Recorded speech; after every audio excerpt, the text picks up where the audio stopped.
as I look at part C, I can still make that same statement. My x is trapped by the logarithmic expression. It's trapped in a different way, but it's still trapped by that logarithmic statement. So because this x is trapped, I can't play with it as a log. So I need to take this logarithmic statement and rewrite it as its equivalent exponential statement. So base of the log is x, so the base of the exponential is also going to be x. Logs are exponents, so that means 2 is the exponent. And this equals 36.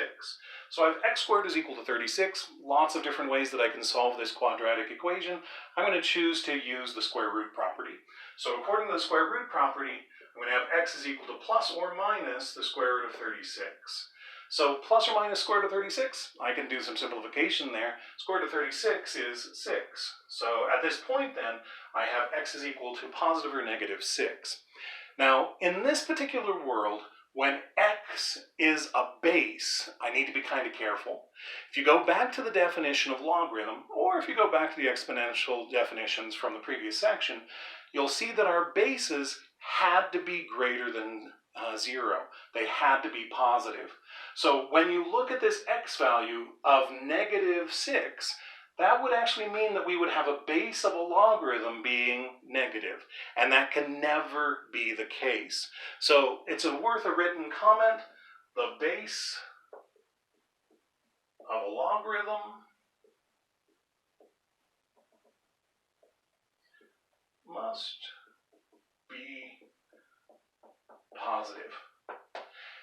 And with that written down then, negative 6 cannot be an answer for this problem. So we need to get rid of it. The only x value that makes sense on this problem then is that positive 6. So now that we know the answer for part C, let's go ahead and try part D. So this time then, base of the log is x, so the base of the exponential is going to be x. The log is the exponent, so log equals 3, so we have an exponent of 3. X to the third then is going to equal 1/8. Now, as I look at this problem then, in order to undo this x to the third, I need to take the cube root of both sides. So we have x is equal to the cube root of 1/8.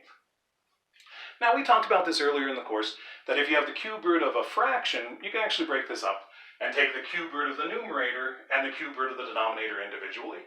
The cube root of 1 is 1, the cube root of 8 is 2. So there we have an answer of 1/2. Now, as you look at part C and you look at part D, you might notice that something different changed in part D.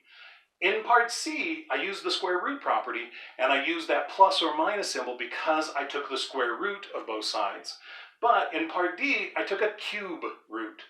In this world of square roots and cube roots, the index matters. So if I have something like a square root where I was doing an even index, then I have to worry about the plus or minus symbol.